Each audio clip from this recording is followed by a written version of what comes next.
Yeah, it feels like we almost need a new role, which is called Who needs yours?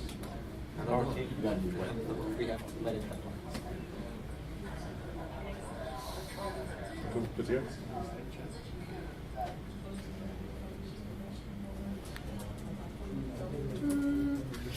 All right, welcome along, everyone.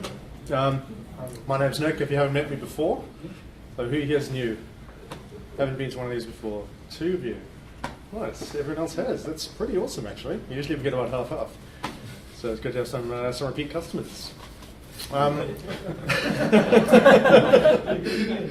it's pretty amazing. We've got about 2,000 members in the meetup group, and usually about 50 people come along to these. So it's kind of interesting to see which of the 2,000 actually do come along. So yeah, it's good to see some new faces all the time. So tonight we have 2 talks. So first one being Dan from IAG talking about Azure Update Management and Inventory. And then after that we have kind of the main event, Mr. Alan Marshall talking about automatic site provisioning in SharePoint Online using next to no code, which is pretty cool. Also, I'll be kicking things off just with a bit of a recap of what we've been up to the past few weeks. So as you may or may not know, Alan, Daryl, Dan, myself were over in Seattle for the annual MVP Summit. So I've got a few pictures of that to show you and have a bit of a talk around what we were doing there.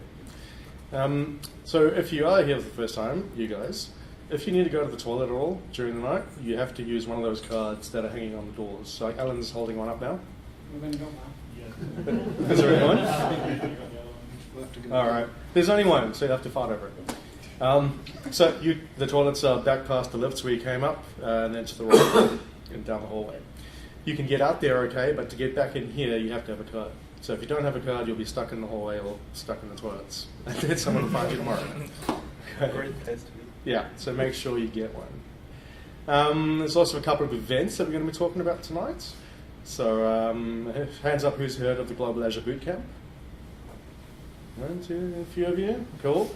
Right, so that's an annual event, community hosted. So our user group is hosting the Auckland event. So we are going to go live to the public with registrations tomorrow. So I've got a sneak preview for you tonight. So if you're interested in coming along on the 21st of April, there'll be a link up later on in the presentation. You can head over there tonight to get a head start on everyone else, because kind of tomorrow night it's going to be going out to the public for sign up. So tell your friends as well if you anyone who you know would be interested in coming along to that. That'd be cool. Then the other event is the Azure Summit, and I've got Chloe from Microsoft to come and have a talk to us about that.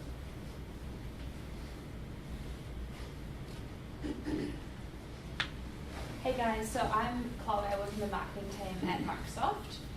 We've got an awesome opportunity for Azure Summit, which is taking place on the 11th of April in Auckland and the 1st of May in Wellington.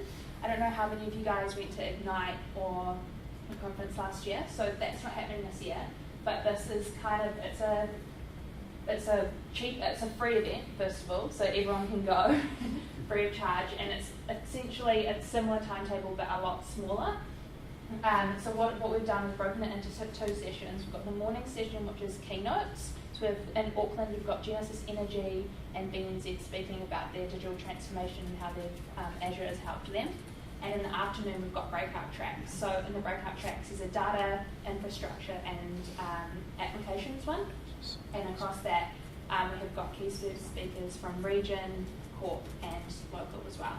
So it's a really good opportunity, and spaces are filling up really fast, especially for Auckland. So if you want to come along, that's the link here. So just visit that website and register for a track. To sign into one of the tracks, only register for one, so data, infra, or app. And from there, you automatically go into the morning session. Cool. Thanks, guys. Cool, all right. All right, so to kick things off then. MVP Global Summit in that gorgeous city called Seattle. It's kind of just outside of Seattle, actually, but in the same sort of greater Seattle area. It's really awesome. How many of you have heard about this event before? A few of you, yeah. So it's obviously it's an invite-only event, so you have to be a Microsoft MVP to get an invite to it. But it is one of the major benefits of actually being an MVP. We get a lot of cool stuff and a lot of inside info and a lot of good relationships going with Microsoft. But in my mind, this is like the jewel in the crown, right? So to get along to this every year is amazing. So the point of it is, if you have been to one of those kind of Ignite sort of things before, it's kind of like that, but with a very closed audience. Right? So everything's NDA, not allowed to discuss anything outside of the event, not allowed to take pictures of any content, nothing's recorded. It's all very secret squirrel behind closed doors. So you get to hear a lot about what's upcoming at Microsoft and get to give Microsoft a lot of feedback around what we're experiencing with our customers, with regard to Azure or 365 or whatever your focus area is. And the product teams from Microsoft take that on board. So you literally have people in the same room as you, having a beer with them, talking to them, and these are the people who actually build the software that you work with every day. It's kind of mind-blowing. It's like, I was having a good chat with the Azure Portal team, and like standing around. These are the people that build the portal that I use every day in my life. So it's, and they're just like regular people. Remember that, Nick. Yeah, exactly. So it was pretty significant this year as well, in that it was the 25th anniversary of the MVP award. So it's been going for 25 years, I think established in 1993. And the purpose of being an MVP is to basically share your knowledge. Right? So it's about really wanting to learn more about a particular Microsoft technology or focus area, getting pretty good at that, and then taking that knowledge and sharing it out to the community. Right? And you can do that in many ways. So I'll show you a bit later some ways. If you want to get involved and you kind of want to go along to this thing, it's definitely an option for you. If you just want to put in the effort and help out the community with learning about technology. And there are MVPs from all over the world. Even little old New Zealand, which is actually represented on the map over there. And like literally, you have people from everywhere, right? Big contingents from like Canada and the USA and stuff, but also like countries like ours and a few other ones. You have like 1 or 2 MVPs coming along. This was actually one of the highlights, seeing New Zealand on this map, because there were other maps where we're conspicuously I had a word to the organising committee about this, and they're going to be updating that to get us back on the map. Also, on Tuesday nights, so every night of the summit, there's kind of different events on, like networking, drinks, and a party, and that sort of thing. On the Tuesday night was the regional meetups. So that's where like Team USA have their party, and sort of Team Canada have their party, right? So our party was supposed to be Australia, New Zealand, and Canada, kind of all getting together. But at the entrance to the party was this note up here. You may notice something missing. Do you see a theme? Yeah, a little bit of a theme emerging. New Zealand wasn't actually invited to our own party, which is kind of sad. Turned up anyway. Again, we had a few words and I apologise. But we've got to keep fighting for it though. And of course, while we can show you pictures of the parties and things, we can't actually show you pictures of any of the content that we saw because it's all highly classified NDA stuff, which meant that there were a lot of these signs everywhere. Like everywhere you went, there's like no cameras, no cameras, no cameras, just to remind you. And some people still ignored them to their detriment. How did you get that photo? It's a little bit ironic that people did take pictures of that. Good drawing. Yeah, exactly. So that's what I imagined. But yeah, I'd say this didn't actually stop some people. For example, that guy. Yes, there's a whole room of people taking pictures there.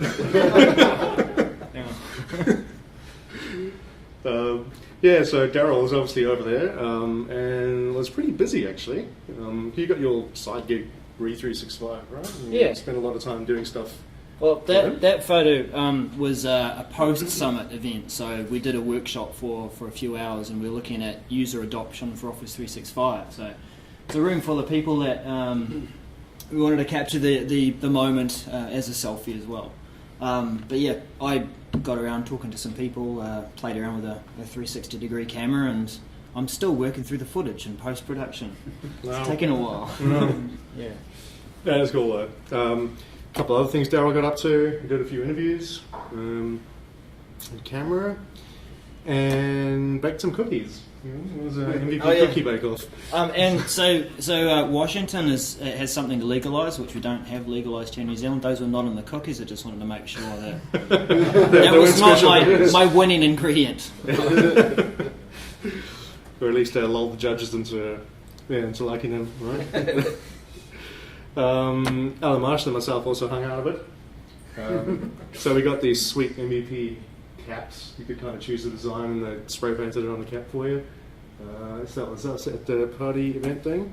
The party was huge. Like there's like 2,700 MVPs that went along or something. So it's like massive from all around the world. Yeah, all got together. I think that was a Wednesday night party. Yeah, the big one. And there's another little posy picture there, the photo booth of us. And that was us one morning outside the hotel. Kind of all tired after a big night the night before. You have to wake up at like 6 a.m. to actually have breakfast so you can get on the bus to get to Microsoft because the first session of the day starts at 8. So it's a full-on day. Yeah. I also did a bit of touring around. Who's heard of the Microsoft tree houses? No? Well, that's another thing that I got footage of, so eventually I'll share it with the group, but I got to go in there and take a good look around and actually capture the atmosphere and the environment and talk to someone who... They were running a mentoring program, trying to get people involved to help others into technology and women in technology as well, so they were holding those meetings in the treehouse, and the cool thing about it is there's no tech. They had a little bit of power and a space heater, and I was really sorry for the people who had to sit in there for hours on end because it was pretty cold. But the idea is that these spaces are all about get the technology out of the way and focus on the people. Sheets of paper, crayons, pens, etc. If you really had to, you can organise it, but I think they're brilliant spaces, really good. It's really, really cool, and they're just like a meeting room resource that you can like book in Outlook. they're on campus, just between two buildings. So that was like one of them, and then there was the other one. Yeah, so I thought they were pretty impressive, rather cool. Then another little cool thing is you could get your photo printed on coffee. So that's pretty awesome as well. Yeah, they literally had an inkjet printer with like coffee as ink, like a coffee extract, and they could print whatever you want. Yeah, which is awesome. Taking selfies. So yeah, I had a lot of fun. The other guys had a lot of fun and learnt a whole lot as well. Your head's kind of throbbing by the end of it. There's just so much new content. So obviously, as I said before, you have to be an MVP to go along to this. So who wants to be an MVP? Yeah. Sweet, excellent. Okay, that's fine.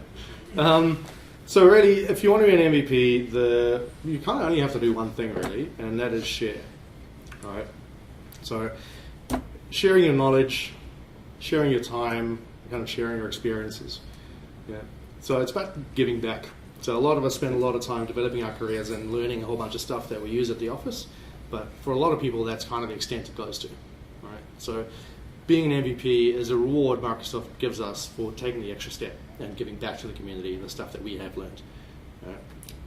Again, specific knowledge, helping people with their problems, and taking from your own experience. Like if you've done a lot of work, like you guys at IG, you've built a whole bunch of cool stuff that you do every day. So kind of taking that, coming to a forum like this, and teaching it back to everyone and saying, "Hey, this is what we found out.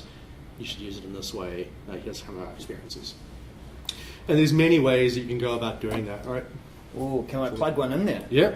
One could be to get up and speak here for 10 minutes. No joke, because we all have stories, and it seems like a scary little platform up here, but if you're just jumping up and talking about your experience and what you've learned or figured out, we want to hear it. I'm sure everyone else wants to hear it.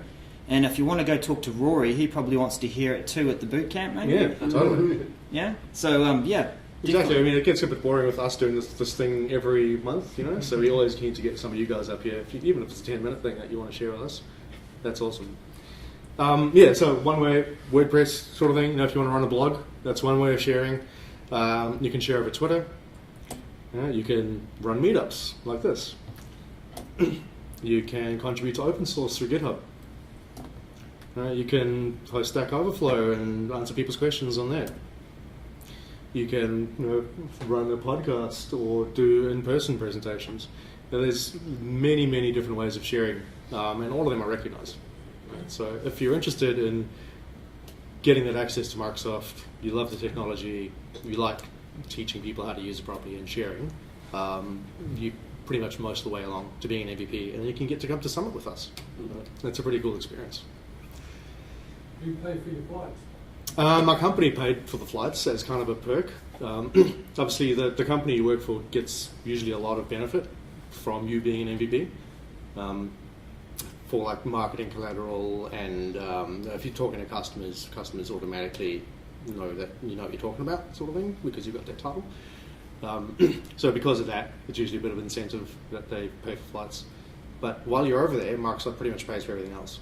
So you get the hotel for the week, pretty much all your food and drink, and everything else is covered. And if you want to extend the trip yourself, you can obviously pay for that too. Yeah. Cool, and here's my little plug. So, Bootcamp 2018, that is the link. It's available now.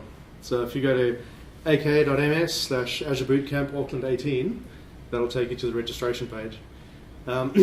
This year we've got 80 spots, I think, so 40 dev, 40 infrastructure. So yeah, sign up tonight if you're interested in going along, because last year when we announced this publicly, it got sold out within 10 minutes. And it's at Clifton. Yeah, So it's really Clifton's nice to Queen get. Street, 21st April, handy. It's a Saturday, so you need to give up your Saturday, but hey, you get to spend it doing some pretty cool stuff. And it's fully catered as well, so you'll get lunch in there too. So is this being announced tomorrow? I'm going to announce it tomorrow, yeah. But the registration site's up. So how are you going to announce it tomorrow? Send out to this meetup group. Yeah. And then I think Microsoft's going to be pushing it through their channels as well, if we still have space free after that. As I said before, we've got 2,000 members in the meetup group, so usually we'll be able to get 80 people out of the 2,000 to come along. Yeah. Cool, that's me. I shall hand over to Dan. Thanks, Nick. No worries. Just Just HTML, right? Yeah, I can very much know. Me with my modern technology. Good beast. Don't make fun of it. Making fun of it. You can't, honestly. We're just jealous because Dan's got a laptop the size of a pickup truck. And It's all about the size, you know. rev it up, Dan. Size Rev it up. matters. Size matters. Okay, let's rock and roll. So, oh, look at that, first time technology work. Hey, thanks everyone. Thanks, Nick. That was a pretty good summary of MVP Summit. It was actually my first time this time, so it was. I was blown away by the size of Microsoft campus. You can tell people about how big it is, and you can tell people how epic scale these guys are. But until you've been there, it's like, wow, they robust systems, and it's pretty amazing. So yeah, hugely amazing experience, and just the amount you learn off these guys, and you get to talk to all the people. As Nick said, I got to talk to my personal PowerShell hero, Jeffrey Snover, and actually going and talking to these guys who created these tools that you sort of lived by, and that was, and give them feedback, and they'll go and listen to you. You can actually say, it's a bit crap, you should do it this way. And I wouldn't be so arrogant as to say that to Jeffrey Snover, but it's just fantastic. So anyway, one of the things that I was in a session about that was actually able to be shared, because it is actually in public is Azure Update and configuration management. So who here has deployed a VM or used a VM or of any kind? So what's the typical life cycle of a machine, right? You deploy a machine and you go and you let it run for a bit, and then Microsoft says, oh no, there's a terrible security patch. You've got to get this. You've got to apply this patch. We've got to get all our servers patched. You go and do that. You go and then everything runs fine. And then of course it happens again and again. And that's just the life cycle of a VM. So in on-prem world, we've kind of had things like WSUS and system C to help us manage all those. But in Azure, there was sort of a bit of there wasn't a real place where that lived, and there was, you could run your own Windows Server update services, but it was a pain. So Azure Microsoft came along and said, let's give you some options, let's give you some tools to allow you to do this, but let's do better than let's evolve it for the cloud. So that's what I'm going to talk about today. So what I'm going to cover is really Azure Automation update and configuration management. That's such a mouthful, so we'll just call it update and configuration management. We'll talk about update management as a product, and then also the configuration management part, which is actually a bunch of different things that appear, and they appear not to be related, but they actually quite part of the same product set. And then I will mention desired state configuration, because that's kind of what I do a huge amount of, and I'm not going to tell you too much about it, but I just thought I'd mention it because it is a part of their strategy and a part of the product set. Let's first talk about Azure Automation and Update Management. So it's a couple of different things. So it consists of update management, which is just about applying updates to Windows and Linux machines. So that's all it does. It tells you when updates are required, and it lets you apply them, and lets you control how you apply them and when you apply them, and tells you that they've been applied, and does a whole lot of fancy stuff around change windows and stuff. But then you've got these other products, which is change management, which is all about saying, what's changed on my machine? Who changed it? When did it change? Did I want that change? And able to sort of get a bit of a visibility on how your environment is evolving, especially around. Who's here works with developers of any kind or products of any kind? So the typical model is you build them a virtual machine, give it to them, or they give you a product to install on it. You go and get it installed. They then have a problem with that software. They go and you let them log on to that machine. Terrible idea. They go and mess with something to diagnose the problem. That machine is now no longer in state. You don't really know what they did, but it seemed to fix the problem. Then the problem reoccurs in 6 months' time. You don't know what they did.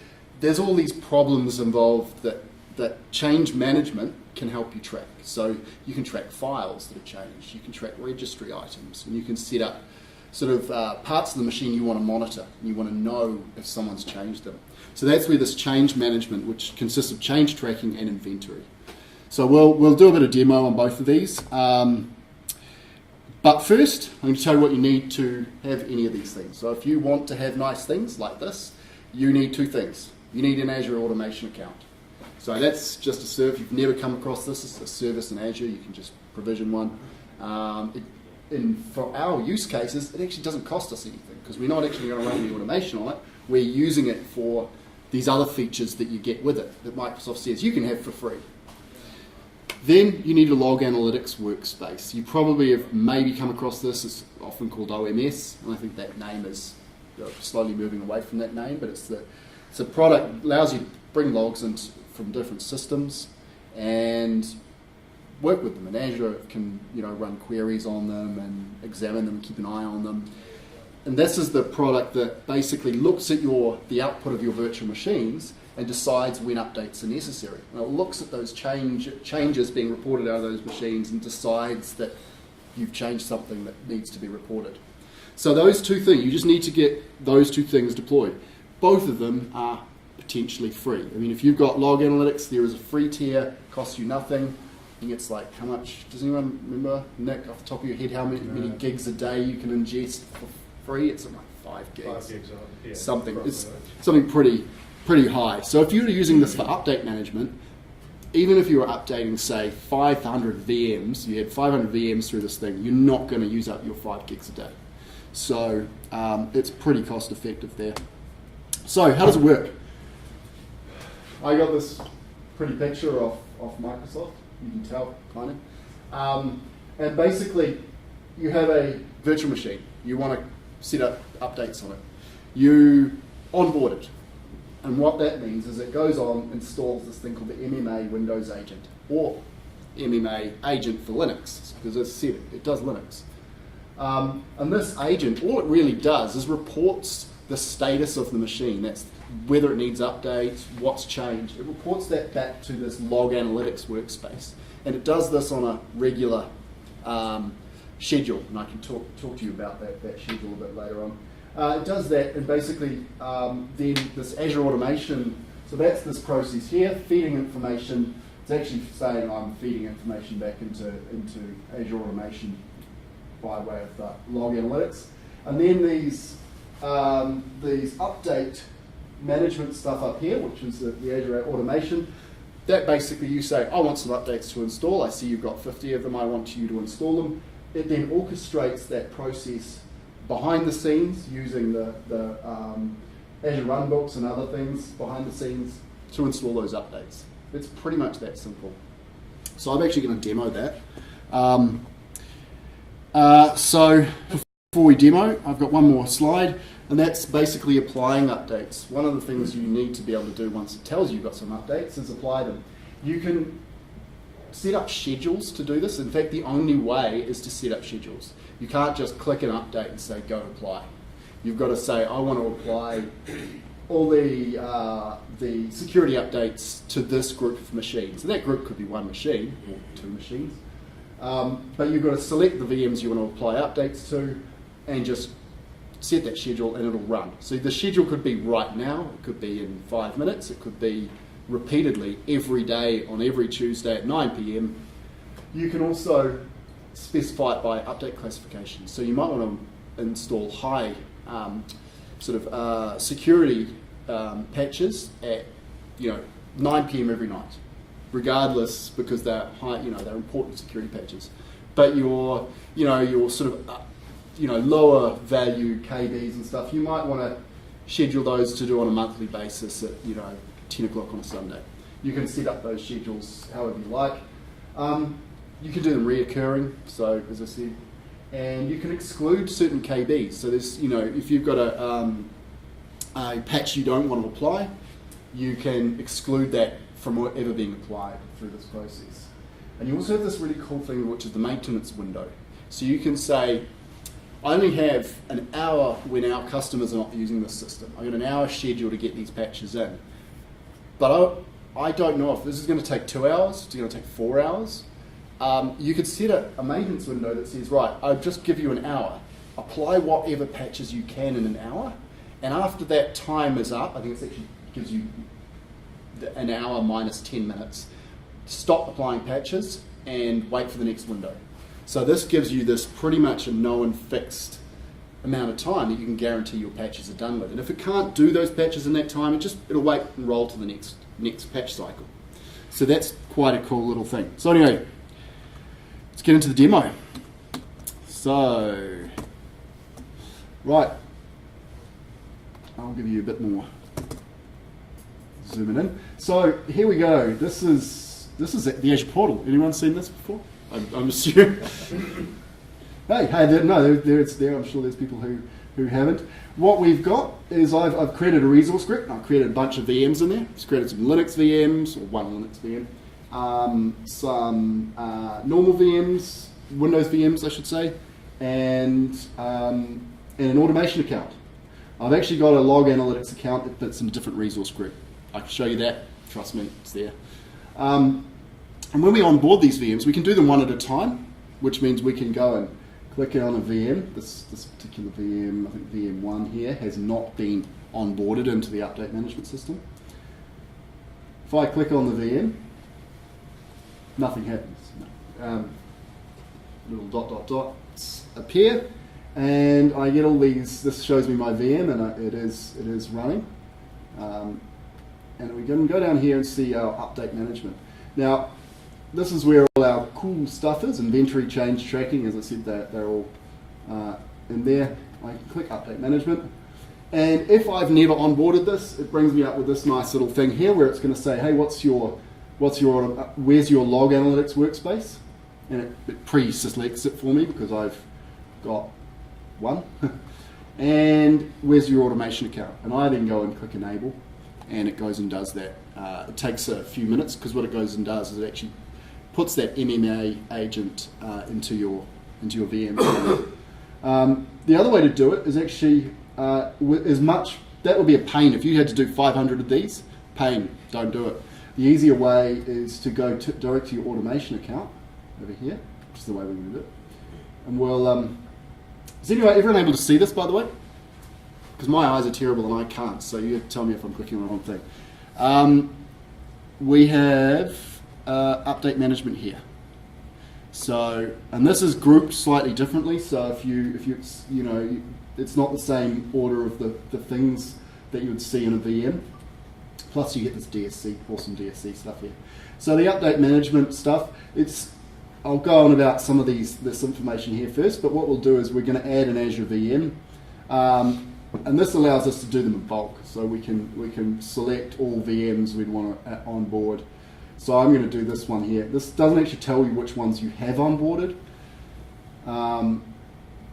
So I'm just going to click that. It takes a couple of seconds to check. It says it hasn't been onboarded, so I enable. Now I'm not going to wait for this because I've got other ones already onboarded. So if I actually tried to onboard another one, this one here will already say, hey, you've already onboarded this agent, this VM. So you still have to click on every single one. Yeah, you do at this point. So 500 clicks. 500 clicks. 500. Let's put it this way. It's if I was going to do 500 VMs, I would do it with automation. I'd actually write it. If I was going to do 5 VMs, I'd do it with automation. Actually, if I was going to do one, I'd do it with automation. I am a PowerShell guy. I mean, yeah, that's actually what my MVP is in PowerShell. So I'd be pretty terrible if I didn't actually suggest automation. But if you were actually provision VMs like this, you do it in the ARM template, or you do them in the automation. But if you're just kicking the tires, doing 10 VMs like this isn't so bad. But yeah, 100%, 500 clicks. Actually, there's 1,000 clicks. You have to click the VM and then click enable. So. Don't do it that way, but it's less clicks than if you did it individually on each VM. So, so once you've onboarded the VM, it takes a few minutes because, as I said, it installs the agent, but then it still needs a little bit of time to begin collecting data out of that system. And there's, depending on what you're collecting, so if it's looking for change or looking for updates, it actually checks at different frequencies, and that's important to know. And I'll show you a page where it actually shows you the frequencies. It's important to know because if you when I first started digging around in this stuff, I went and I said, watch this file and tell me if it changes, and I made a change to it, and the change didn't come through for ages, and I thought this thing's broken. But looking at the frequency solved the problem. So as you can see, this is the dashboard that you get. You don't get this if you go straight into the VM. You get a bit of a distilled version. So going into the Azure Update Management in the automation account gives you this nice little view where you can see all your non-compliant servers, virtual machines, I should say. Now notice here it says the Linux machine is compliant, even though it has updates. Compliant means it has all the patches it needs to be security compliant, or basically, you know, if you have a high a risk, a vulnerability, so a critical or security patch that needs to be applied, that is considered a non-compliant machine. But if you have a service pack that's not critical, it's not going to say that's a non-compliant machine, but it is going to tell you need updates. So you can see we've got 2 out of 3 compliant machines. I should do something about that. 2 security updates. 2 are missing security updates. One's got a other, and these others are all the Linux patches, and as well it's required to that Linux machine. That's just an Ubuntu 1502 box, I think. So I can click on all of these and get more detail, and what it's going to take me to is actually the Log Analytics workspace, which, if you've dug around in Log Analytics, it's going to take me a while. Log Analytics is amazing when you start digging into it, but it can be quite daunting at first. But Log Analytics will render you up a nice little graph of what you're missing and give you a bit of a pretty picture of your environment, but it does take a few seconds to come up. Oops. eventually.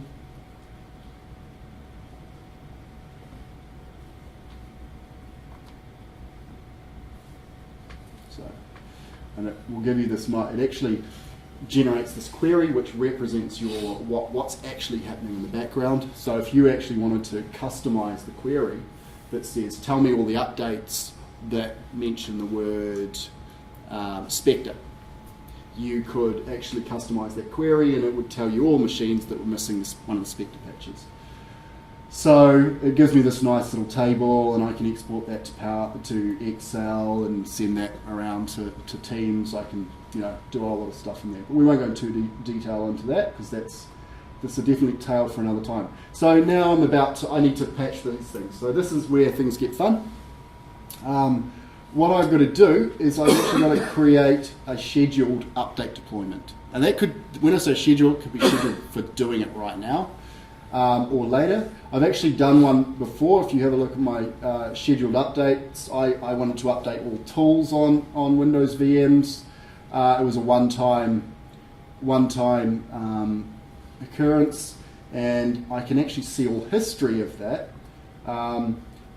You can see the last time it ran was 0 minutes because there was actually nothing to patch. So you get a history of every time you've updated your machines. So I'm going to schedule an update deployment. This time we're going to do critical security. So I've got to say what I'm updating. So I'm going to say apply critical patches to Windows.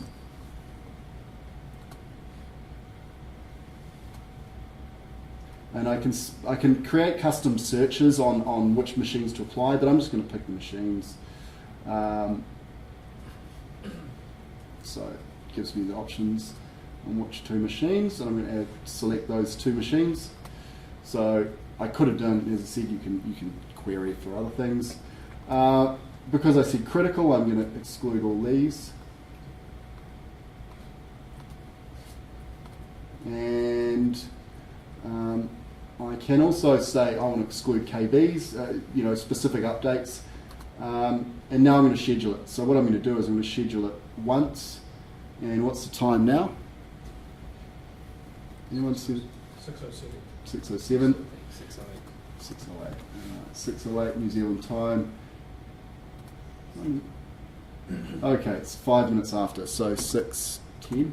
No, it's 6:12. Ah. 14 now. 14, did you say? There we go. So schedule that. Maintenance window of 120. So 2 hours. It'll stop after, and create. Now that'll go off and do my work. It won't tell me that I've done it. It's not going to send me an email or anything.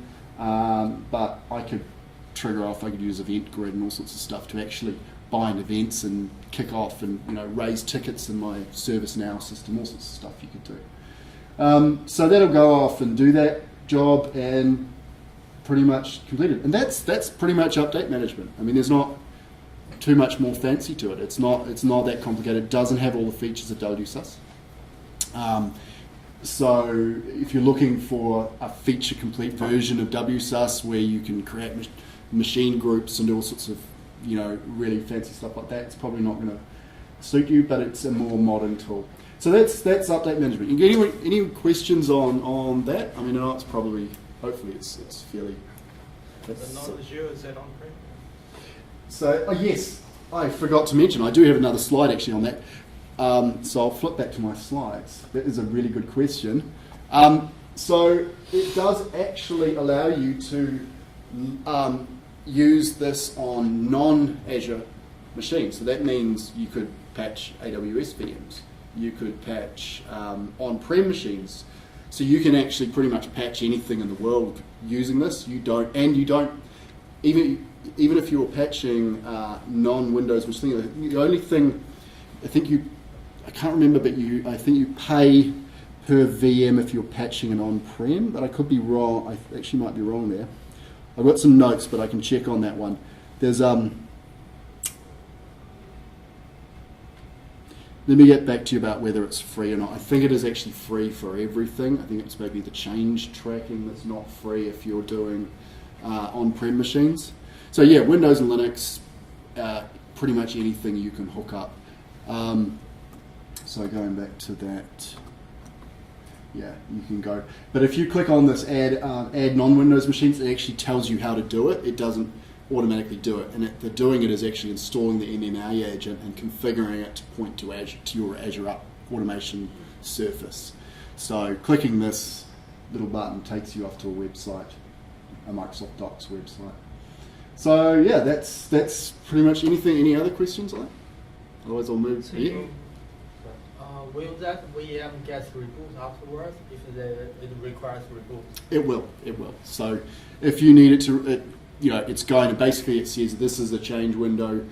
I'm allowed to do whatever I need to do within that window, and if that means a reboot, I'll do it. How about if the VM pending reboot before this update? It's a good question. Yeah. I've got the documentation I can link to here. That's actually a good question. I'm not sure if there's a pending reboot. So the question is, if there's a pending reboot before beginning updates, is it going to do the reboot automatically? I would check it, but I think it probably would, because it would consider that flag as I need a reboot. I'm going to once that change window is now open for me to do installation, I'll reboot. I'll install other patches, then reboot, because it may have to do multiple reboots. But it's worth a check, and I'll have a look at that in my notes here. So here we go. Okay, as I mentioned, this is free. So here's the Azure automation. I've added the maximum number of nodes, which is 1,000, and it must be free, because as it says, that says Azure and non-Azure nodes. So you don't pay for updating Azure non-Azure nodes. And I put 1,000 nodes in, and it's $0 a month.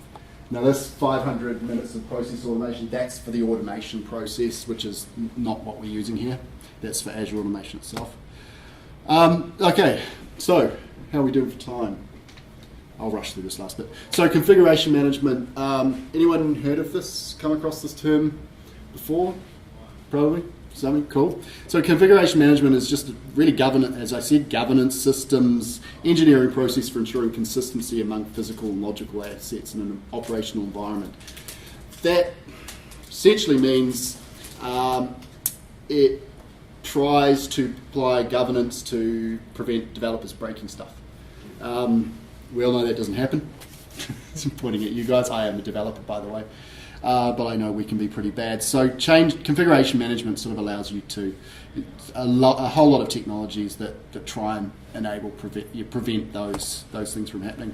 So what it really does in this context is it enables change tracking. So you install this agent on there, so it's actually the same agent, you're not using a separate agent, and you can configure this agent to watch things on the machine and tell you when they change. And there's 4 things on Windows that it watches and 3 on Linux. 4 on Windows is files, so you can say, hey, watch the Windows ini file. Do we even still use WinIni? Do we still use that? I don't know. So yeah, watch that file, or watch this set of files here, and there's some limitations. I'll go on about that in a minute. You can watch services. So if someone comes along and changes the Defender service from start automatically to disabled, you can check for that. You can be told about that. You can watch it. If someone installs software on a machine, it will tell you. You'll get a notification in the change tracking. Or if someone changes a registry key, or something changes a registry key, and you can set up what to watch. It's not going to tell you. It's not by default going to watch every file in the file system. You have to tell it what to watch, and Microsoft gives you a bit of help and says these are some common things you might want to watch. Things like the run once registry. That's the registry key you configure to run an application on machine startup. Linux, it's the same. It monitors, but not the registry. It monitors files, daemons, which are pretty much the same as Windows services, and software installation. So let's go do a demo. Change tracking is pretty much in the same space as update management, so you provision it in the same way. I've already provisioned that other machine, so you won't be able to see me provision it, but you'll find it in the same place on the virtual machine. So I'll head on over back to the virtual machine. Let's go back to this one here.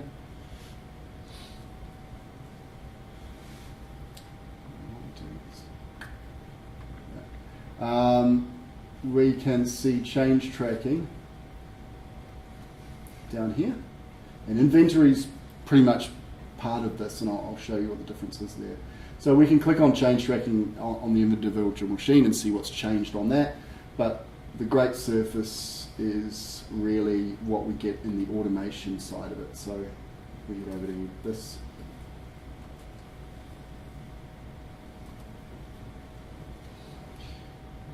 Change tracking. Now, before we go with change tracking, what we've usually got to do, and I have already done this, but what we've usually got to do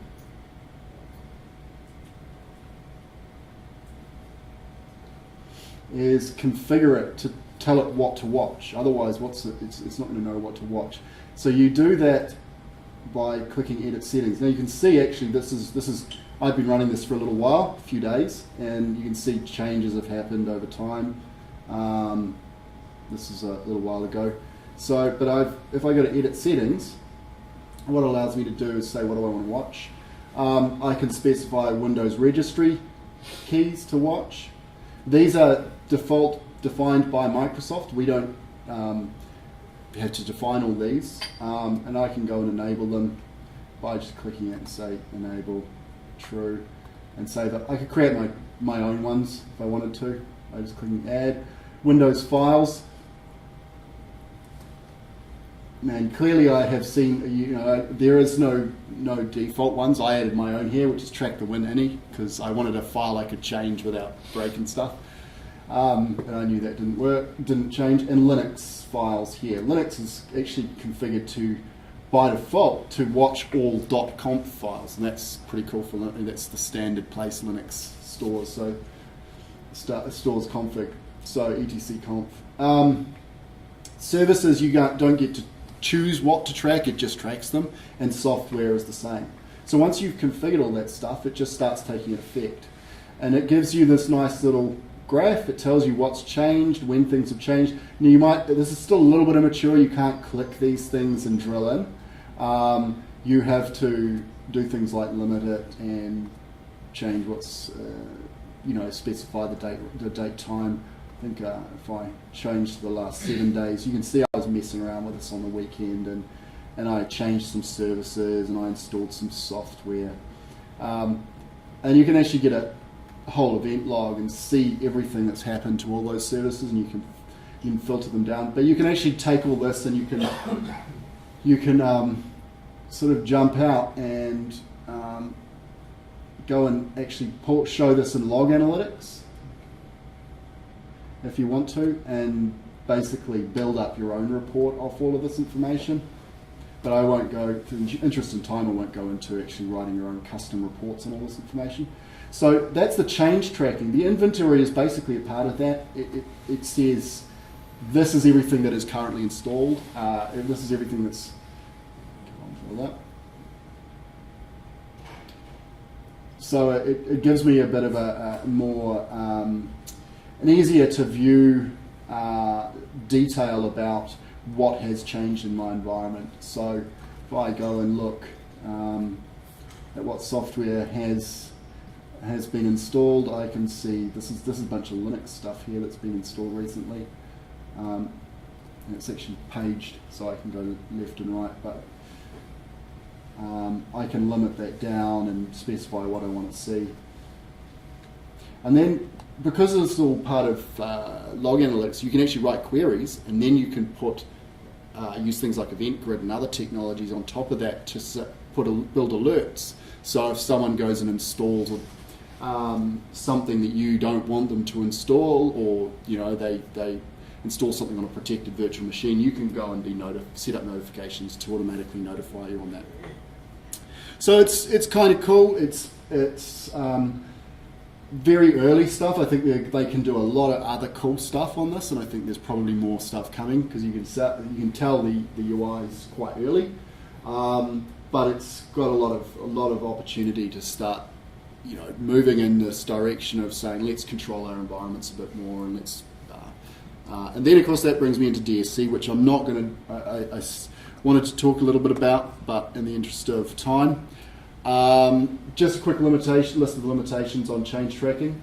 It doesn't do folders for Windows, so don't put C:\Windows and track that. It won't work. Besides that would be madness. The amount of change that goes on in those folders is pretty crazy. Even if you're not changing anything, temp folders and all that sort of stuff. Recursion on Windows file tracking, which really just comes down to folders. You can't sort of say such and such /*. Not going to work. Does work for Linux though. Wildcards for Windows file tracking. Again, some of the limitations actually mainly in the Windows file tracking. Path variables, network file systems, so don't use this to track changes on a network share sitting on-prem. There's a lot of things wrong with that. And it doesn't watch file content, so it'll watch the date and time a file changed, but it won't tell you and compare file content and say, this is the thing that actually changed in the file. So it's not an answer to everything. And as I said, the frequency that it checks these things is different. So Windows registry is every 50 minutes, Windows file 30. Linux stuff is checking really, really fast and frequently. I don't know why that's so fast, but it is. But the big one there is Windows software and services. So all the Windows stuff is pretty much 30 minutes, I think, except that registry. So DSC, I'm not going to talk about it because I know we've got no time. So any questions? Oh, you guys are awesome. So that's me. I think I'm going to hand it over. Summary: use update management to report and update, apply, update Windows, Linux, and VMs. Change tracking inventory to monitor the state of your VMs, and use DSC to manage and monitor VM configuration data centrally and eliminate drift. Didn't tell you that today. Cool. Thanks, guys. Now it's Alan's turn. Right, yeah. Cheers, guys.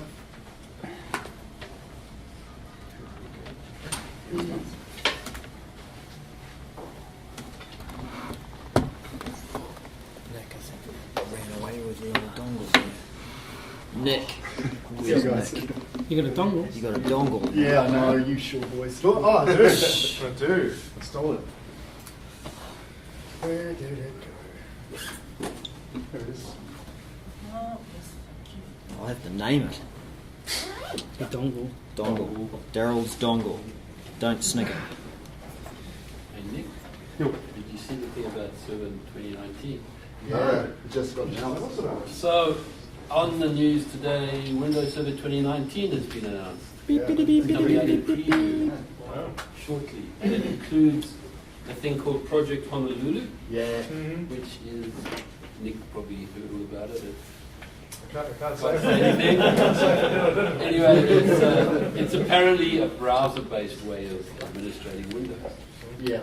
You want to do a session next month for us, right? Yeah. Public preview for a while. You know. Yeah. It's, yeah. Oh, Honolulu or the whole server? Yeah. I've seen the whole thing. First I heard about the server. Yeah, I remember I gave a demo of it Yeah. a couple of last years. So just as you got used to 2016, 2019 is on the way. It just means we're 3 years older. Just to remind you. Old, isn't it?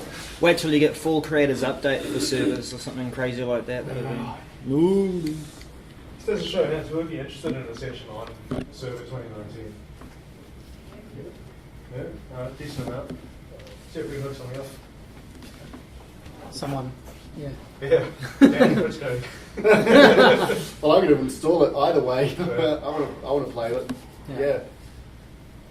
I'll see what I can dig out. Yeah, I think it'll be I awesome. get a team effort in. Yeah. I'm sure there's enough new features to cover.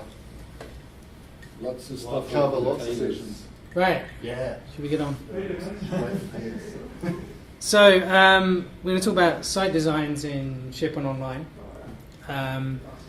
This actually came about from a project I did recently for a customer in the US, actually, who didn't want to have any code written to be able to do some site designs, i.e. they want a stamped out version of a project site or a customer site or something like that. So it would have some sort of configuration that it does to the SharePoint environment, whether that's look and feel or it adds document libraries or lists or something like that. And traditionally, we would normally have to grab a developer, get them to write some code, deploy that potentially, or create a solution that's kind of scripted to deploy it. So I was looking for other ways of doing this. And site designs is something that Microsoft announced in November, I think. The Ignite it was November, wasn't it? But it actually took until like the end of December before it appeared in my tenant, and then it's still in target release now. It's like taking a while to kind of get through actually to be productionized.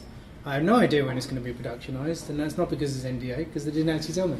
So soon, I imagine, because I've been using this for the customer in other instances, and it's pretty stable. Occasionally, it doesn't apply some things, but mostly it works.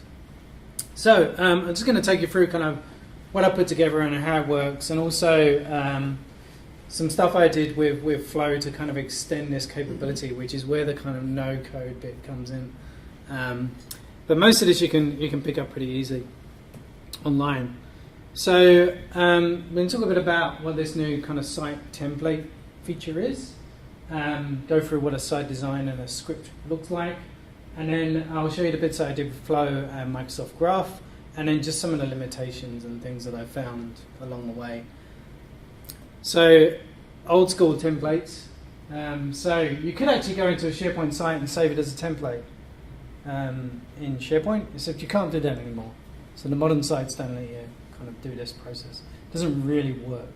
You can kind of try and navigate to this page and save as a template, but the link doesn't actually exist. And it could include content, but then it only has like 10 meg. And if anyone's a developer, they might recognize the one on the right, which is what a developer will crack open and go, I want to create a SharePoint site template. And it goes, well, here's all your features, and you can add content types and define all those, and columns. And they sort of write a whole bunch of, initially was configuration, which was like XML files and definitions that way. Now it's more coded, so it's more like you take a sort of pseudo definition, write some code that talks to the patterns and practices, APIs, and says, create me a site, provision a library, add a content type, and basically the code is doing all of the processing. So Microsoft wanted to come up with a way that enables that more sophisticated coding approach, but also be able to do something that fits the kind of left-hand side, but works more with SharePoint Online. So ability for users essentially to kind of create some sort of template. And this is where they've got to so far. So basically step one is you can create a definition, and at the moment the definition's in a JSON format. Right? Although it's not actually too hard to figure it out. Right? And I suspect somebody will come up with a little tool that you can just go in and say, oh, this library and this list, and a few other settings, and it'll just spurt out some JSON. It'll probably take a developer about 2 hours to build. Right? It's not that complicated. But it wasn't one of the target MVPs for Microsoft to create a definition builder. Right? But if you go on and look at some of the scripts online, you can grab one and you can see how it creates a library and how it configures columns and stuff, and it's pretty easy to kind of mash up one yourself. So basically you create this script, and then thanks to PowerShell, is how I did it, you can actually then deploy this into SharePoint Online, and it becomes a site design that you can then use to create a new site. And it's actually integrated with the site creation process. So whereas all the provisioning engines have always been a separate form or process that you fill in, and it's not part of the UI, like you have to turn off the create site button, you can't allow people to create teams or groups because that just doesn't use your provisioning engine. This thing actually works inside the actual process. So out of that whole thing, it will configure a site, but you can then tell it to call a flow as the last step. So that means you can add some process afterwards, which might be just notifications that you might send to like whoever's looking after the information management of SharePoint to say, hey, someone created a new site, is this okay? Or do other configurations like I've done, or even interact with other services in Office 365, right, to extend what this site's doing. Now, it doesn't stop you doing the long haul coding part, right? So code is still needed for at least another 6 months, and then we can do everything in this script and we won't need it. But the idea is you just dump the URL into a queue. This is how we do the bottom half is how we do all our provisioning at the moment. So we just say the flow writes to a queue. Your Azure function will just pick up that it's in a queue or whatever web app job or whatever you're using, and then that'll do whatever other configuration you need. So the concept here is that you do as much as you can in the script and the flow, and then you'd hand off still potentially to Azure functions to do other things that you can't do through the flow and process there. So the bottom half will probably exist for a while, and then eventually more and more will be built into the script, and there'll be less and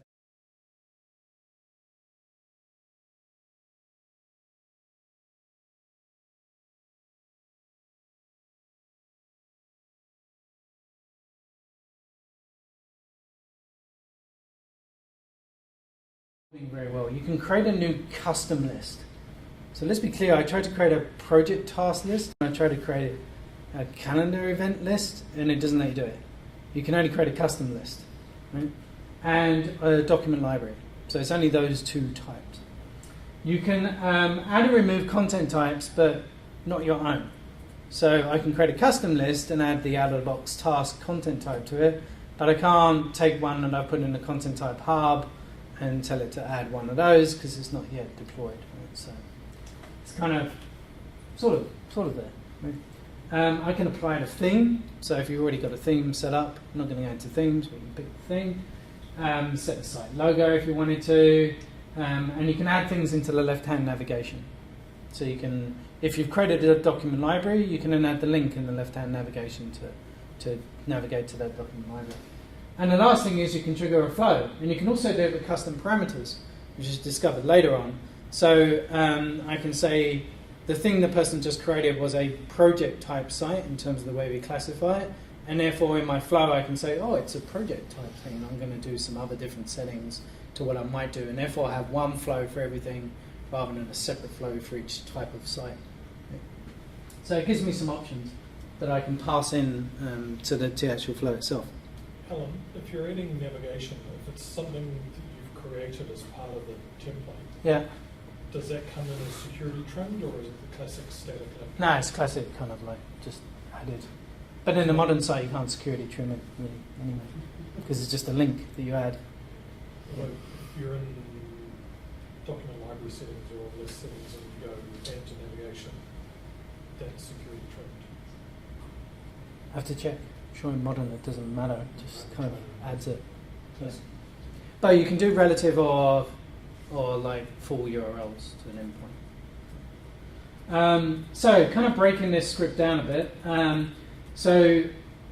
This is the one. The first one in terms of applying a theme is the JSON end to end, right? So if you just wanted to make sure every site that was created had the same theme, right? Then you could just write a script that said, "Here's the theme. Apply this when somebody creates a new site," and you can set it as the default. So even if they pick the out-of-the-box team site, it would apply the theme, right? Or you can say your project site or your client site or whatever it might be. The middle one creates a list. So here I'm actually creating a new custom list, which is why the template type is 100. If you were creating a document library, of course, it would be 101. And then you can create sub-actions off that. So what you can't do is say, this existing list called documents, I want to add some columns and a content type to it. You can only say, my new document library, I want to do this, which is a bit of a limitation. But then I can say, write what a description is, add the issue content type in this case, and I even remove items, so the default content type is issue. So when somebody goes to that list and goes, new item, it's creating an issue. Right? The next view is showing the navigation link. So because I know what the name is, I can make up what the URL should be. But I can't say it's that list I just created. It's like, I know it should say /list/risks and issues. And then the relative, and then I forgot to change the name. As you can see, I copied and pasted this this morning. But the bottom one on the right is basically how you call a flow. So you need to create the flow first to get what the URL is that you need to trigger, then come back and then just update the script and deploy your script, and then you can go back and change the flow all you like after that. You just got to kind of have the flow created first as part of this process, which does make kind of deployment as an automated process kind of difficult, because you kind of got to, you can't really automate a process of creating the flow and deploying the script. Someone's got to kind of deploy the flow, get the URL, give that to the person who's running the PowerShell or CSOM to deploy this, and then they can then deploy the script. Okay. Now, each script actually has an associated design, and the design can you can have multiple designs, but really the design is just the thing that the users see visually, which is like, this is the image of the thing you're going to create, and it's called this, and this is the description of it, which is really just what appears in the user interface, and that just references what the script that you just created here. Right? You can have multiple designs reference the same script, but it's kind of like pointless because you're just saying create one of these, but it uses the same script that calls the same flow and has all the same settings. So it's like you probably have a one-for-one relationship, really. From a PowerShell perspective, someone needs to help me with some PowerShell. But We'd have an expert here. top half is just connecting to Office 365. You get a couple of options, like you could write your script, store it as a file, pull that in and reference it. The other way is just this site script line, just like paste your script with JSON straight in, which is how I did it, because I'm just hacking away. Then you need to do two things. One is add a site script. When you do this, it returns the site script ID. You then need to grab the ID and put it in your add site design. I am really hacky. I just commented the add site design line out, get the ID, update it again, and run the script again. Right? I know the man at the front here would go run get SPO site that I just created. It would get the ID, it would pass that into the next line, and it would all be done in one process. Right? But I wasn't trying to prove how good I was at PowerShell. I was just trying to prove how to create a site design. Right? And it doesn't take me that long. But yeah, you can do get as well as add. Well, you can do remove, but you can't do update. So if I run add and it adds my site script, and then I run add again because like I made some changes to the JSON, it creates another one with another ID. So then I have to go back and remove the old one. If you do it via CSOM, so if you're a developer and running this through code, there is actually an update, but the update doesn't exist in PowerShell. You probably reverse engineer it or something. But, yeah. See an opportunity. Yeah, be good, eh? Right, so in terms of what I then did with the flow, because there was some bits missing that I wanted to do, which are more interact with other services than the SharePoint site, but I could have done stuff in the SharePoint site. So in this case, I'm using Microsoft Graph as my endpoint. So I'm really just limited by what I could do in the graph. So every time Microsoft add new capabilities to Microsoft Graph, I can do more with my flow, right? And I can do all sorts of other capabilities. So in this case, they wanted to copy a whole bunch of templates from a centralized template, copy them into a default document library. So when people go into the new site, all of the pre-filled documents are there, ready for them to edit. The other one was create a calendar entry because they need to, after they created a project site, the first thing is they need to have a meeting the following day as a kickoff meeting. So we create a pseudo kind of calendar entry and invite the person who created the site. But to do this, first you need to register an Azure app. And you can do it, like, you don't have to have an Azure subscription, it's just part of the Office 365 tenant. You can just go to Azure and go, create me a new Azure app. There's even like a nice little walkthrough screen they've now got for this, so you don't have to go through the portal necessarily. There's like a nice little screen to pick off what you want to, permissions you want to give it and access, and get all the other details like client IDs and secrets. So you don't need to use the full portal necessarily to do this. And I'll put a link in the presentation to that simple one. So you create the app, you grant it some permissions. So in this case, I granted it some Microsoft Graph permissions to do things with groups, also with site collections, so that I can then manipulate the site as much as I could at this point, and also write to calendars and things like you need to give it admin consent. So basically you're saying, as an administrator, I allow this app to talk to my Office 365 team, right? Based on the permissions that you set. So you get this big long list of, here's all the permissions this app wants to use. And you go, yeah, that's cool. There's no problem, I'll accept that. You then take the client ID and token, and then essentially in the flow you call the Microsoft Graph actions once you've got the token back. So what else can I do? So now I can actually create list items, which I couldn't do with the actual definition file. So that's pretty easy to do. I can add, like, as I said, group calendar events. I can send my own emails. We, as part of one of the solutions, we actually add schema extensions to the group. So for the Office 365 group, we add a schema extension that's basically what type of group is this. So it says this is a project group, this is a client group, and then we can do filters and roll-ups of, you know, subsets of Office 365 groups. And then you can also use other third-party connectors. So because it's Flow, you just go, we'll add a connector to Twitter and tell you, well, that I've just created an Office 365 site, if that's kind of what you want to do. But you know, it's open to using any tools. And I actually found one that I'll show you from PlumSale that actually you have some other SharePoint actions. So I was just like trying them out. One of them creates folders in a document library, which was quite good. So let's get into a bit of a demo of how this works. So if I start from let's start from the SharePoint page. I'll just give it a refresh in case it's been sitting around for too long.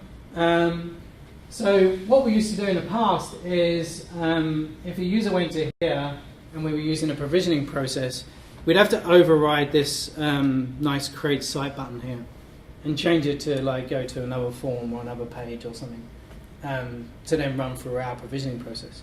So with this, you can actually go create site, and it doesn't matter, you can create one of these templates for either a team site or a communication site.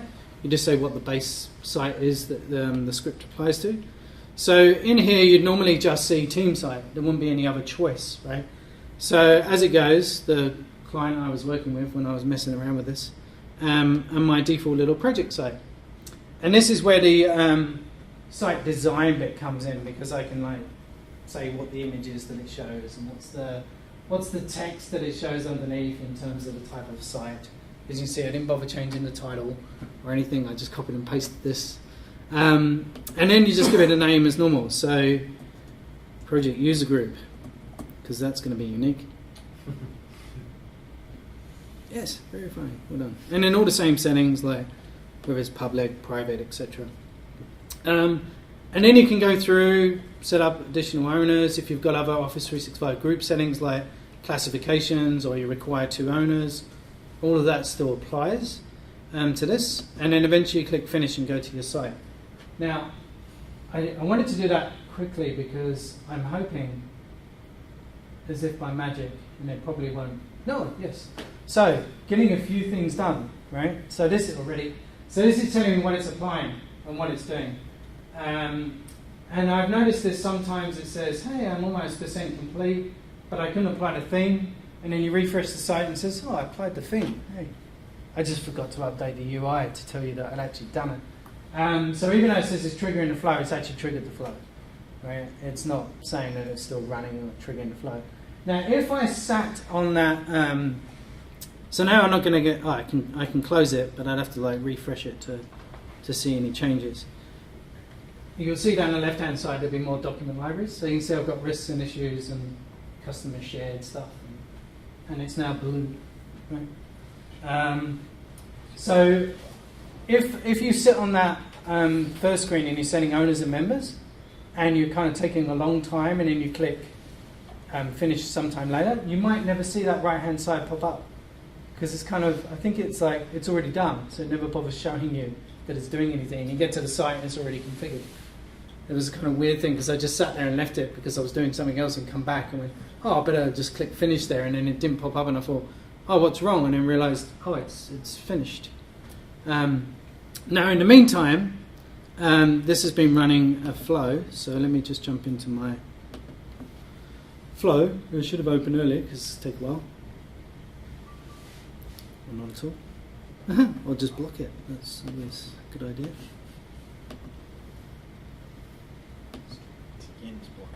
You have to refresh the page. No, this is, yeah, who knows.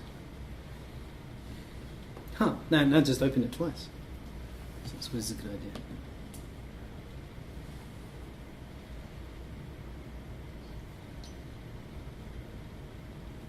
Well, it's... I was going to go do something else. I won't. Don't worry about that. Messed up connections. As you can see, I tend to create a lot of flows, messing around with all sorts of stuff. Geotagging documents and God knows what else. Anyway, so this one is actually my provision, teams and tasks flow, which failed. Of course it's going to fail, I was doing a demo. But you can see it did succeed in the past. Like 1 week ago when I did this, it was fine. It'll teach me to kind of go into it and decide to make last minute changes to the process. But so essentially this flow, it starts off with a HTTP request receive trigger. So that's basically you create a new flow and this is the one you use, right? Because then that gives you this post URL, which is what you then add into the site script. So you just copy that top one. So if you're just starting off and you want to create a script and get it deployed, then just like at least add that one thing to a flow and save it, which will give you the URL. Like you have to actually create the flow for that URL to appear. It doesn't appear until you've actually first saved the flow. Now, in here I actually have two variables of my client ID and app secret, which are secret. So I'm not opening those and showing you those. Now, just a point here, because they are there and they have permissions to Azure AD to do all sorts of stuff, you need to make sure that the owners of this flow are only people that you trusted within the organization and not give that out to anyone. But you can allow anyone in the organization to run the flow, but only certain people can own and change it. So the first step that you need to do is you basically post a request to your subscription ID. If you can't see it at the back, we'll kind of we'll zoom in a bit. So you got your subscription ID there. Yes, that is my subscription ID. And basically you post to, say, in this case the graph, because I want a token to use the Microsoft Graph, passing my client ID and secret, and then it gives me back a token. And then from there I can do all sorts of stuff with the graph. So basically, first of all, you parse the JSON of that. That's all published online about how to do it. It's pretty simple. And then first thing I do is I actually get the site. So conveniently it does pass me at least the URL, but it's not the format that is needed for Microsoft Graph. And then at this point I just keep passing my access token. So I got the access token in the first call, and then each time I call the graph I just pass the same access token again, and then do various things with the site. So my first one is basically get the site details. So I get the site, and then I parse the site JSON. You don't have to even, I thought, how the hell am I going to write this site JSON stuff here? But actually even that's simple, because it lets you paste in a sample.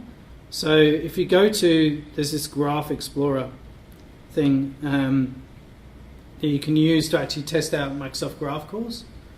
And then if it runs a query, it gives you a sample output. And you just copy the sample output and paste it in the flow as a sample, and then it creates you the JSON.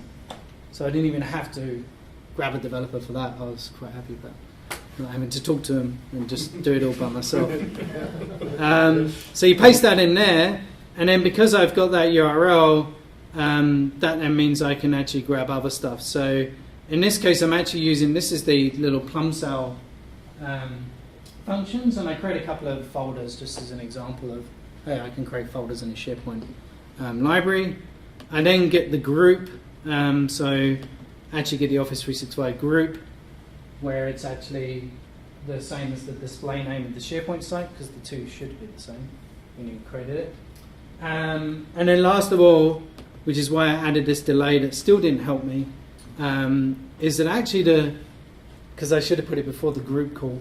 So there's a weird thing in Office 365, a timing thing, where not everything actually gets created immediately, depending on where you created it from. So if I go to SharePoint and go create site, the SharePoint site gets created first, but the Office 365 group kind of gets provisioned, seems to be a bit later. somehow. So if you try and call it straight away, it doesn't yet exist in the graph, right? And things like planner and a whole bunch of other things don't like exist for a bit.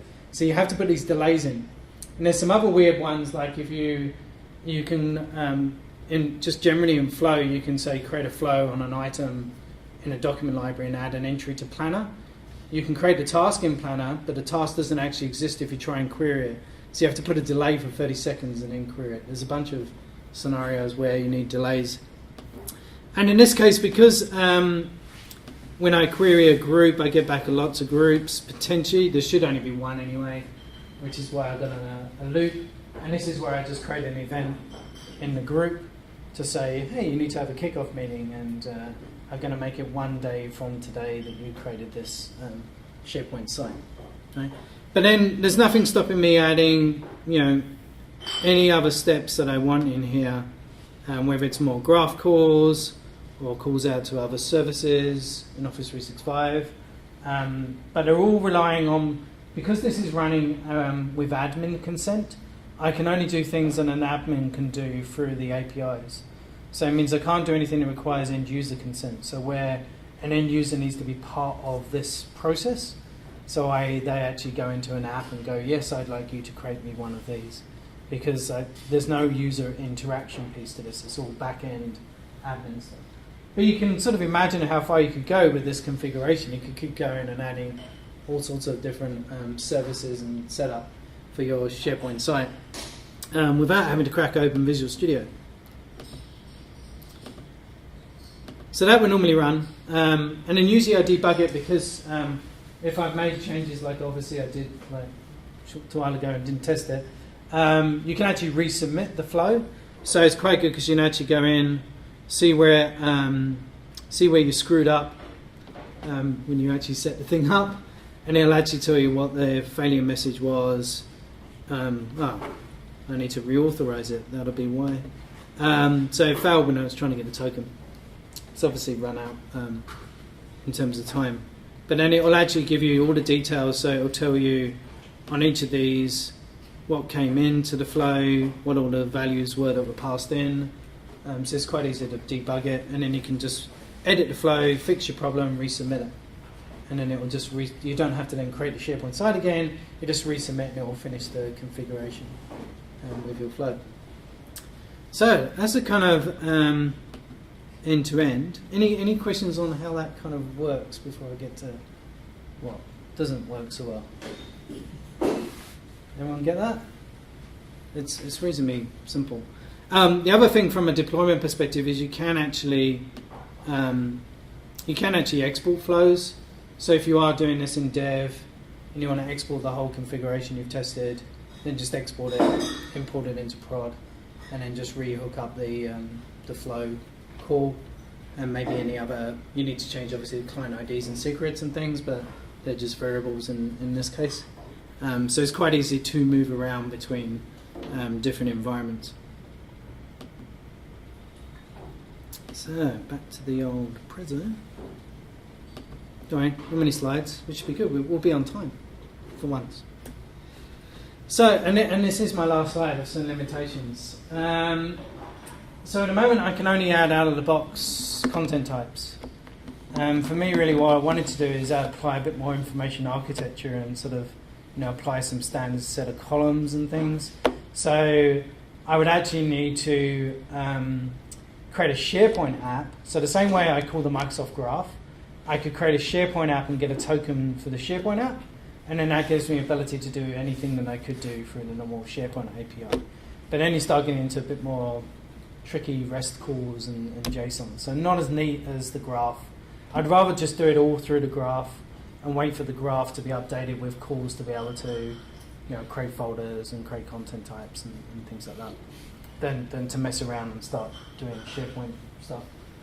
I can't add fields to the view, which is, that's a bit of a bug, because you can add the content type. So I can add the issue content type to the list, but then you go to the custom list and it's just got title, and then someone's going to go in every time and unhide, say which columns they want to display. That's not so nice, because like if you add a content type for the back end, you can say automatically add these columns to the default view. Yeah, that would have been nice. You can't do any other library settings. I can't set approval settings or version settings or anything like that. So I can create a library, but I can't do much with it apart from provisioning the library. Of course, the graph calls already set a limited application permissions, and I can't at the moment because, and this will be a problem even if I was custom building this through code, is you can't create teams at the moment, and you can't create plans in Planner, and that's just part of the graph doesn't allow you to do that. So it didn't matter whether I was doing it through Flow or I was custom coding it, I can't do those two either. And one of the ones that we wanted to do with this project site template was stamp out a plan that's kind of like, oh, here's the plan of all the things that need to be done every time on a project. So what I could do, create a plan, add all the tasks, that was kind of like, initially there's this flow diagram of here's all the things that happen as part of standing up a project and all the services that we wanted to configure, and we just can't do all of that at the moment. There's still a lot of hand crafting. Lucky enough, at the end of the process, it sends them an email that points them to a URL to a set of instructions on everything else they need to do by hand. So it kind of sort of like works, but I mean they still get their no code-ish solution. Like it depends if you call writing some JSON code and a bit of PowerShell. It's not really code. I didn't open Visual Studio at any point during this process. Is that the measure? Yeah, that's the measure. Okay. Yeah, that's it. Yeah. You open Notepad? No. Yeah, that's it.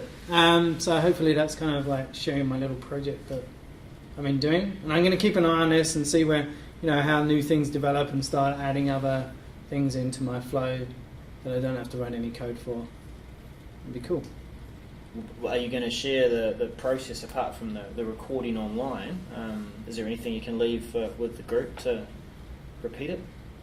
Oh, how to repeat the process? Yeah, like to create their own site provisioning process with Flow. Oh yeah, I think there's some links in here and stuff in the I'll share the PowerPoint because there's some samples that I followed.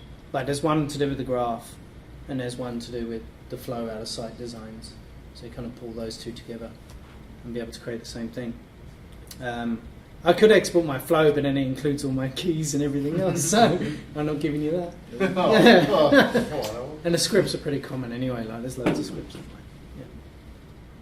How often do they update the graph? I mean, are these missing features that you'll want for? Have they got a roadmap for that? No, they just, I don't actually know what the kind of processes that they go through, but... it seems to change every couple of months. Yeah. Pretty much. Quick. And there'll be things that are in the beta API, so if you go to documentation, you go kind of, here's all the ones that are currently there, and then there's this beta reference. And the beta reference, if you go through that, actually starts adding some things to do with Teams. Where did I miss it? Microsoft Teams. And you can go team, and you go create team. Cool, I can create team. I'll just use the beta because I'm a bit loose like that. But you'll notice it says application usage of this is not supported. Right? So they'll roll it out first of all with delegated permission, and then they'll add application permission at some point. But yeah, so you'll get updates to the API, and they won't take the whole beta reference and go, now this beta is prod. They'll take bits of the API and make those into whatever it is, v.1.1 or whatever it is. So it's not kind of like, here's a whole new version and it gets thrown in, because each of them are completely separate calls and updates anyway. Yeah, but there's a lot they're obviously working on. There's a whole bunch in education that's even being used in production to do the school data sync stuff. Actually uses this, which is in the beta API. And there's an Intune one, if anyone's interested. At some point, maybe we could do one on the Intune graph.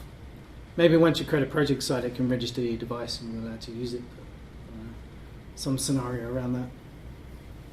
Alan, you said it doesn't create a plan or teams. Is that outside of the one that gets created because you're creating an Office 365 group in the background? This thing, create plan. But no, that one, you said the limitations. If you try to get plans, it's got it's the same problem with this application call, right? So if you go list plans for group, which you should be able to do with a group ID, this is what I wanted to do. it's not supported for an application call. Okay, so you can't. So the plan is created, but you can't do anything with it. Yeah, but probably if you try to get it straight away, it won't exist. Which is what I thought was happening. Yeah. Well, it's because the plan doesn't exist, but that's not actually true. It's because as the flow, I can't call that graph call. Also blame the Exchange Online team. Yeah. Because that's where it all comes out of. Yeah. And their stuff all seems to take up to 30 minutes. Yes, it does. Yeah, it's kind of slowish compared to everything else. Eh? Yeah. But otherwise, I would have done, hey, list plans. That would have been, that's why originally I got the group call, list the plans for that group. Now I've got the plan that I want to go in and add all the tasks, which would have just been a create task call. But yeah, unfortunately, can't call that one yet. Yeah, but even in the beta, it says it's still not application. But yeah, I think they're just gradually adding them all. It's probably easier to do the top one delegated than it is for some reason to do application. Hopefully someone at Microsoft will watch this and go, well, that sounds really cool, we should do that now that it's presented. Should have given them some feedback at Summit. Yeah. I did. And this came up at some point. Are you finding this as a ready to be a replacement for doing stuff through the patterns and practices or the framework, SharePoint framework deployment stuff? We're starting to use it because of the interface integration. So the fact that the user can just use the out-of-the-box create site just means that they get a more seamless, way of doing it that doesn't feel like they've gone to some separate process and we've got to override what that button does and things like that.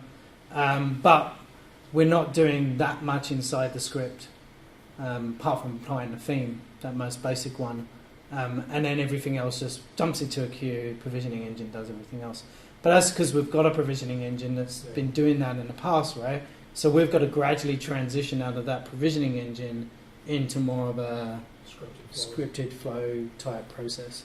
And whether we start replacing the provisioning engine with small Azure functions, or we start looking at third-party tools like PlumSale and go, well, that does everything we need. Like, why would we pay for it? Like, it costs like $600 a year to run 10,000 requests for it. It's like, it's not worth building something. Right? Any other good questions? That's a good question. I haven't got a giveaway. No. We didn't get any giveaways, actually. We got nothing yet. Oh, apart from the hats. Should have worn my hat. Yeah. I do have a Docker t-shirt that I could bring along next time. Ah, okay. Yeah. But only if you're medium.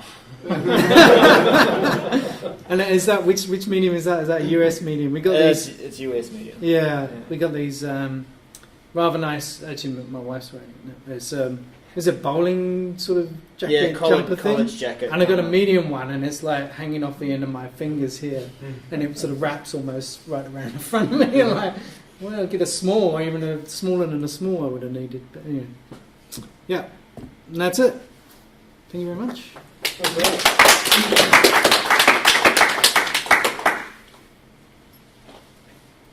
Cool, so that's us. Thanks a lot for coming along. I appreciate your time. Coming out. Call to action, if you want to get involved in boot camp. I didn't actually explain what it was. It's basically a free full day worth of training if you're kind of beginner to intermediate level, wanting to get more involved in Azure stuff. 2 tracks, infrastructure, development. Most of us will be there. I forgot to mention Rory's .NET group is also hosting it. So development stuff, infrastructure stuff. Aaron's there talking about some of his stuff with some dev help. So it's quite a fun day. Yeah, I had to speak He's got to to talk to a Dev. dev. Yeah, quite a fun day. A few giveaways, lunch. And we usually go to the pub afterwards as well if anyone wants to join us. So do come along. As I said, it's going to go public tomorrow.